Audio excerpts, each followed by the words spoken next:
Hi, I'm Stas Margaronis with Rebuild the United States. And once again, I am joined by my close friend and co-host, Nick Conaway. Nick, good morning.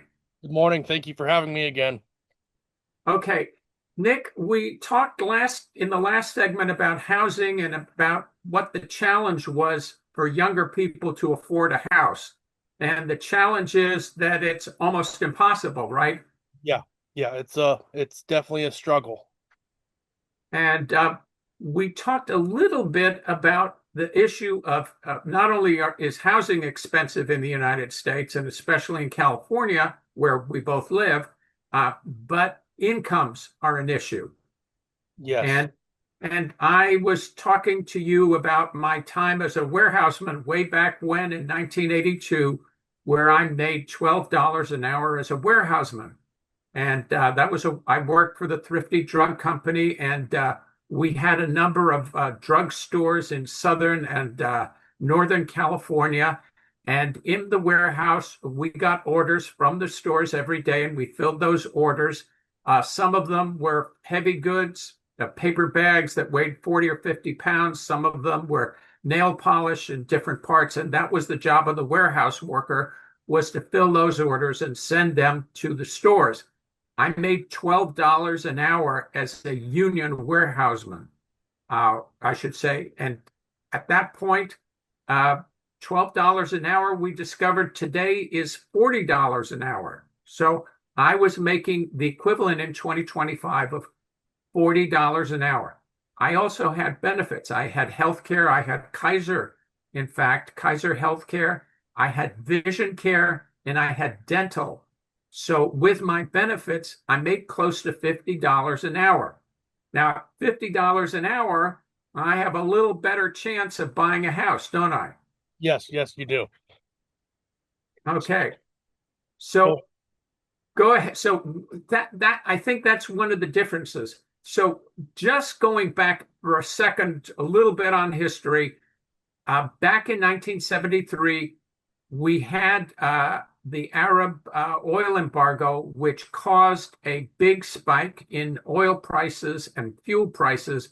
And that heavily impacted the United States because the car companies had been warned for years that they needed to be more fuel efficient, and they weren't listening to that. And then all of a sudden they got whacked. And so during the 1970s, inflation went up and wages adjusted for inflation, which had been going up in a favorable way for American workers after World War II, started to take a U-turn. By 1980, Paul Volcker had become the Federal Reserve Board chairman, that's the central bank, and he raised interest rates. That caused a recession in 1980, which cost Jimmy Carter the election against Ronald Reagan. So Ronald Reagan got elected, and Paul Volcker instituted another round of interest rate hikes. And this time it caused a recession. And we had a very bad recession of between 1981 and 82. We lost 5 million jobs, many of them in manufacturing.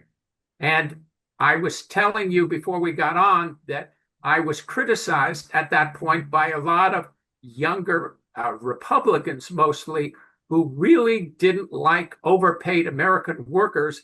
And when the interest rates went up, the dollar went up and foreign imports became very cheap. So we started to get a flood of foreign imports. We started to get a ballooning trade deficit. Millions of American workers lost their jobs.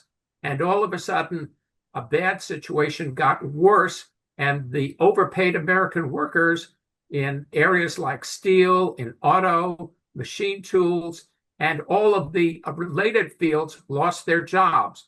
So in places like Pennsylvania, Ohio, Michigan, many of them battleground states today that are very much against, are really suffering, they have really, really been hit. So the result of that is that we have a situation. And today, you are suffering from that situation. So, Nick, when you're working, I mean, how many people have health care benefits? so I mean, most in the state of California we live in, it is required that healthcare benefits are, given by jobs, and a lot of the healthcare benefits, people do have them. The main issue that I see is that the job market is a tough market. I recently just had to join the job market again and was on the search, and it's the job market. A lot of people are searching, and it's a very flooded job market, and there are jobs out there, but it doesn't seem like you can.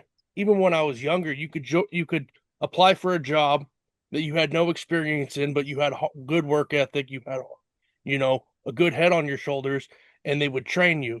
And most of the jobs nowadays I see, they want you to have 2 years experience in something that's an entry level job.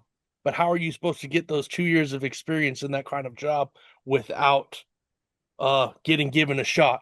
Also, the the money just doesn't equate, as you had mentioned, right? The equivalent of what you were making as a warehouse worker was $50 an hour with benefits and your pay. I mean, I've been looking, warehouse worker jobs now are paying $22 an hour to start, right? And that's today in 2025. So half of what you were making.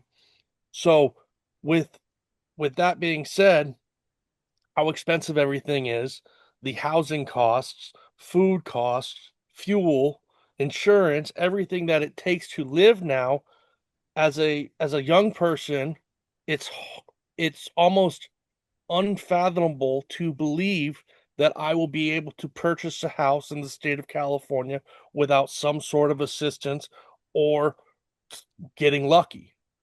And unfortunately, that's just the reality that myself and I know a lot of my peers around my age live in. Uh, Absolutely. it's a struggle. And the difference between now and then is we had a lot more manufacturing. We didn't rely on as much coming in from abroad, so there were less imports. A lot more was made in the USA. And that, of course, is the theme of President Trump's Make America Great Again. The problem, of course, is that you've got to invest in these new manufacturing areas, and you also have to train the people, as you pointed out. You don't just walk into a welder's job. You've got to have training. You don't walk into an auto worker's job without some training, although that training can be had too. I think the crucial difference is that we have not set ourselves up to create new jobs and new industrial areas. And behind me is a image of a wind farm at the port of Long Beach, which we would hope to have built at some point that could create thousands of new jobs. Those wind farms have been retracted because of the Trump administration's hostility to offshore wind. So the projection was that there would be 3,000 to 5,000 jobs created at the port of Long Beach and 3,000 to 8,000 up in Eureka, California. This week, Rhode Island is trying to get a wind farm completed, and they're having opposition from the administration. So we're sending the wrong signal, I think, because there are a lot of these jobs that are like behind me. Those are going to be crane operators, cargo handlers.